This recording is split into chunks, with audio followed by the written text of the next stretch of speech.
1,000 threats disrupted our classrooms across the state last year. So what is being done exactly to keep our children safe while they're in school? That was the focus of a school task force meeting today in Raleigh. As WRL's Chelsea Donovan found out, with school threats on the rise and top of mind, leaders are implementing some new ways, not only to intervene, but to prevent any type of school violence.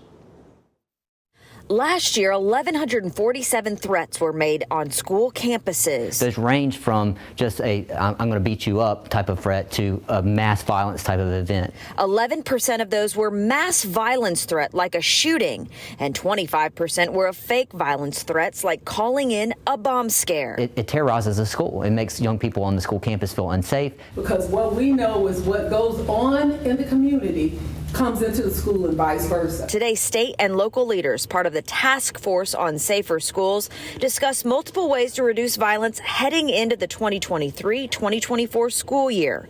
One of those, the EKG program, a new curriculum called Educating Kids About Guns and Gangs. It's now in 13 counties with the goal to be in all of the counties by next year. We're trying to get law enforcement to train kids on what are the dangers of having a firearm at school. Another way is through school safety liaisons recently hired. These folks will infiltrate the community while working with law enforcement and guide schools on how to help their students. From the mountains to the coast, they have different needs.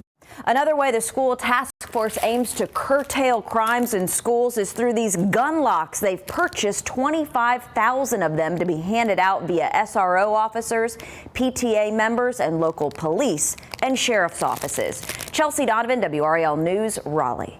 Meantime, students themselves reported over 10,000 tips to authorities that included everything from guns on school property to suicide ideation and cyberbullying and drug use.